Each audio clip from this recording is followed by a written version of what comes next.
Travailleuses, travailleurs.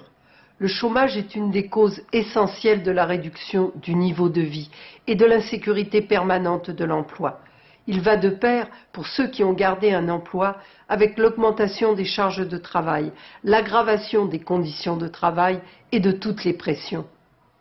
Le chômage est un problème dont tous les gouvernements ont parlé, mais sans le résoudre. Cela n'empêche pas les grands candidats de nous ressortir, à chaque élection, sous une forme ou sous une autre, la même recette qui, depuis 20 ans, a largement fait la preuve de son inefficacité.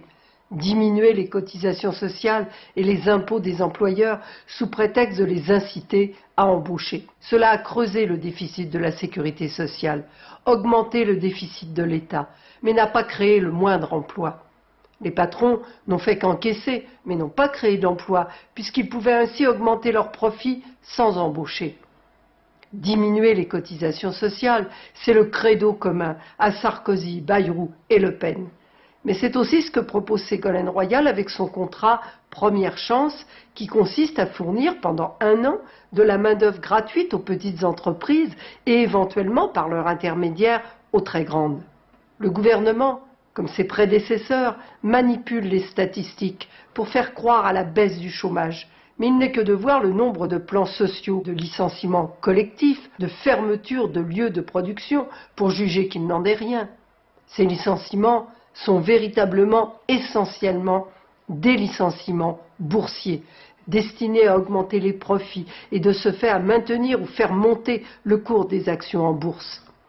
On parle beaucoup des délocalisations. Il y en a, certes, mais elles ne sont pas la cause essentielle du chômage, car elles ne représentent qu'une toute petite partie des licenciements. Les 10 000 suppressions d'emplois chez Airbus, ceux prévus chez Michelin ou Peugeot Citroën ou encore chez Alcatel-Lucent et bien d'autres, ne sont pas dus à des délocalisations. L'exemple d'Airbus est particulièrement éloquent. Tout le monde sait que les carnets de commandes sont pleins pour des années. L'entreprise se porte bien. Le seul problème de ses actionnaires et de ses dirigeants, c'est qu'à la suite d'erreurs qu'ils ont commises, eux, leurs bénéfices risquent de diminuer un peu pendant 2 ans. Alors ils n'hésitent pas à programmer la suppression de milliers d'emplois, plus les emplois induits, et à jeter autant de familles dans la précarité. Et là aussi, cela se traduira pour ceux qui garderont leur poste par une exploitation accrue. Délocalisation ou pas, un gouvernement au service de la population interdirait immédiatement tous les licenciements collectifs. Il permettrait un contrôle détaillé au jour le jour de la comptabilité des entreprises par les travailleurs et la population concernée. Pour rendre un tel contrôle possible, il abolirait le secret commercial, le secret bancaire, le secret industriel, qui sont surtout faits pour empêcher les travailleurs de s'informer mutuellement et d'informer la population de ce qu'ils apprennent chacun de leur côté sur les réalités économiques. Ces législations sur le secret ne sont pas faites pour protéger les entreprises de la concurrence. Ce sont en grande partie les mêmes hommes qui siègent dans les conseils d'administration des unes et des autres, et le cas échéant, ces entreprises n'auraient besoin pour satisfaire leur curiosité que de débaucher quelques cadres supérieurs que l'on voit souvent passer de l'une à l'autre. En revanche, pour les travailleurs, pour la population, un tel contrôle qui permettrait de voir d'où vient l'argent, où il va, à qui et à quel prix sont achetées les matières premières et les fournitures, vendus les produits finis, permettrait de vérifier que les licenciements ne sont, pour ainsi dire, jamais justifiés. Le contrôle des comptabilités permettrait de voir que l'on peut, dans presque tous les cas, maintenir les emplois en prenant sur les bénéfices accumulés dans les années précédentes par l'entreprise et ses actionnaires.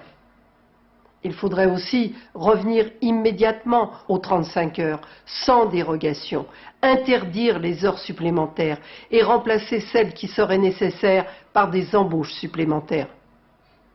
Le patronat tient à l'idée que dans une crise, pour ne pas mettre en danger le navire, c'est-à-dire l'entreprise, ce sont les passagers de 3e classe qui doivent être jetés par-dessus bord alors que les profits pèsent bien plus lourd.